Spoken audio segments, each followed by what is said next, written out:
এই মেঘলা দিনে একলা ঘরে থাকে না তো মন। হ্যালো এভরিওয়ান, আমি সুজয়া। আমার একটি নতুন ব্লগে আপনাদের অনেক স্বাগত।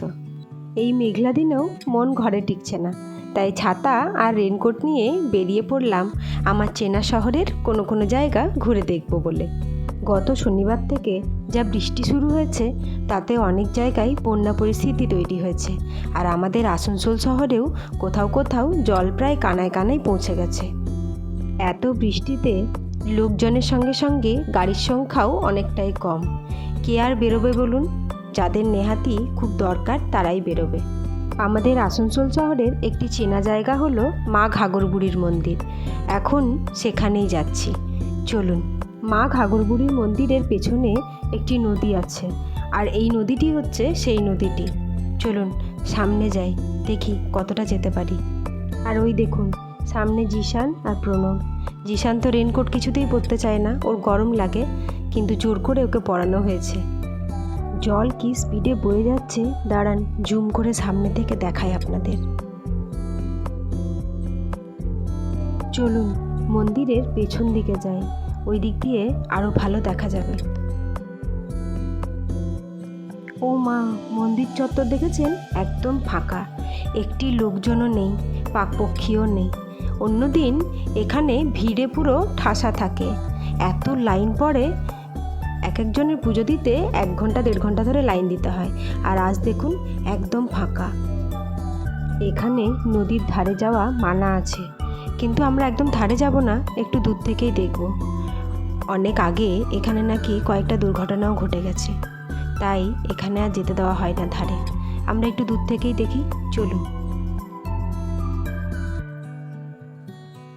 জোরে বৃষ্টিও পড়ছে আর হাওয়াও দিচ্ছে জোরে, জানেন তো, তাই ছাতা নিয়ে ভিডিওটা ভালো করে করা যাচ্ছে না।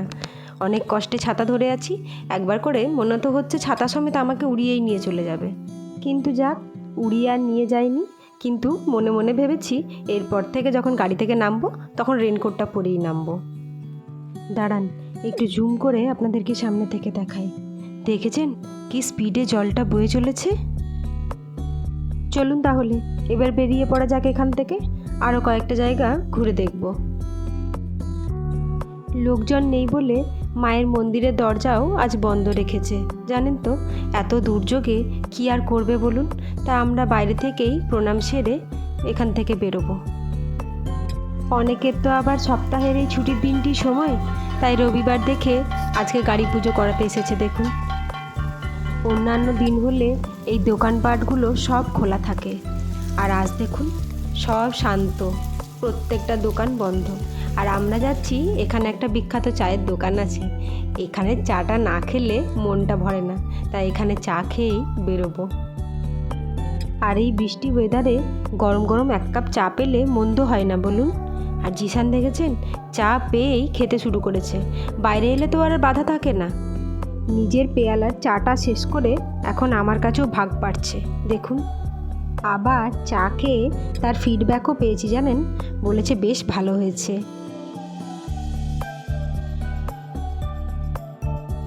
চলুন তাহলে এখন যাব কালীপাহাড়ির যে ফ্লাইওভারটা আছে তার নিচে দিয়ে একটি রাস্তা গেছে, সেই দিক দিয়েই ওই যে নদীটি দেখেছিলাম সেই নদীটি বয়ে গেছে। আর সেই রাস্তা দিয়ে যেতে যেতেই দেখছি ওই নদীতেই নাকি এই বড় বোয়াল মাছখানা ধরেছে এই ছেলে দুটি, আর তারা বিক্রি করবার জন্য এখানে বসে আছে। এই নদীটিরই পেছন দিক করে নাকি ওই বোয়াল মাছখানা ধরেছে। বোয়াল মাছখানার সাইজ জানেন, প্রায় 4 থেকে 4.5 কিলো ওজন হবে। আর মাছটা দেখেই তো প্রণব তার এক বন্ধুকে ফোন করলো, তারা বোধহয় খায় এই মাছটি, তো সে বলেছে মাছটি কিনে নিয়ে চলে আসতে, আর সেটি এখন প্যাকিং করে ডিকিতে ভরা হয়েছে। চলুন, ফ্লাইওভার দিয়ে যেতে যেতে এই রাস্তাটি চোখে পড়লো। এটি ফ্লাইওভারের নিচের রাস্তা, 1 হাঁটু করে জল জমেছে, জানেন। চলুন এখন আরও একটি জায়গা যাব, আমাদের খুব চেনা পরিচিত জায়গা, মাইথন ড্যাম। এই জায়গাটিতে যতবারই আসি ততবারই যেন নতুন করে ভালো লাগা জন্মে। ড্যাম্পের চারিদিকটা যেন কালো মেঘ ঘিরে রয়েছে, আর রাস্তাটি অপূর্ব সুন্দর লাগছে। মনে হচ্ছে কালো মেঘের ভেতর দিয়ে আমরা যাচ্ছি। ড্যাম্পের জল দুদিনের বৃষ্টিতে পুরো ঘোলা হয়ে গেছে, আর জল কতটা উপরে উঠে এসেছে দেখেছেন। আর ছাতা তো খুলেই রাখা যাচ্ছে না, উড়িয়ে নিয়ে পালাচ্ছে। তাই আমি তো ছাতা বন্ধই করে দিয়েছি, আর প্রণব তাও ছাতা নিয়ে নিয়ে হাঁটছে। এই বৃষ্টির মধ্যেও ড্যাম কিন্তু ফাঁকা নেই, লোকজন কিন্তু ঘুরতে বেরিয়েছে। তার ওপর আজ আবার রবিবার, তাই হয়তো একটু ভিড় রয়েছে। এই বৃষ্টি আর জোর হাওয়ার মধ্য দিয়ে আর ছাতা নিয়ে হাঁটতে পারলাম না, তাই অবশেষে রেনকোটটা পরেই নিলাম। গাড়িটা পার্ক করে এখন সাইড দিয়ে একটি রাস্তা আছে, সেখান দিয়ে ড্যাম্পের নিচে নামবো। ওই যে বোটগুলো দেখছেন, বোট আর স্পিড বোট ভালো ওয়েদার থাকলে চলে। এখন বিকেলের সময় বেশ ভালোই চলে, কিন্তু আজ ওয়েদারটা এত খারাপ যে সব বন্ধ রয়েছে। আর এখন একটু বৃষ্টিটা কমেওছে, তাই প্রণব ছাতাখানা বন্ধ করেছে, আর আমিও একটু টুপিটা খুলে দিই। সত্যি রেনকোট পরলে গরম লাগে, জিসান সেই কারণেই বোধহয় পরতে চায় না। আচ্ছা, আমার ভিডিওগুলো আপনাদের কেমন লাগে কমেন্টে জানালে আমার ভালোই লাগবে।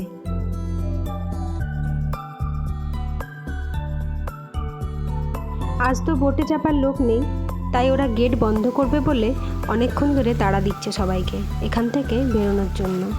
আর আমি তো প্রায় ভিজেই গেছি, ছাতা আর রেনকোট পরতে পরতে আর খুলতে খুলতে। তা ভাবলাম আর একটু নাই ভিজেই নিই। আর সত্যি ভাবলাম একটু পা ভেজাবো, আর পুরোটাই ভিজে গেলাম প্রায়। আবার টিপ টিপ বৃষ্টি শুরু হয়ে গেছে। চলুন এবার এখানে দাঁড়িয়ে থাকলে পুরো ভিজেই যাব। এখান থেকে একটু গরম গরম কফি খেয়ে বেরিয়ে পড়ব। অনেক জলে ভিজেছি, কফিটা না খেলে ভালো লাগবে না। আমার ভিডিওগুলি আপনাদের কেমন লাগছে তা কমেন্টে অবশ্যই জানাবেন। আর যারা এখনও সাবস্ক্রাইব করেননি তারা প্লিজ সাবস্ক্রাইব করে দিন। আর ভিডিওটি ভালো লেগে থাকলে একটি লাইক আর অন্যদের দেখার সুযোগ করে দিন একটি শেয়ার করে। তাহলে আজ ভিডিওটি এ পর্যন্তই থাক। আপনাদের সঙ্গে দেখা হবে আবার একটি নতুন ভিডিওতে। ততক্ষণের জন্য টাটা।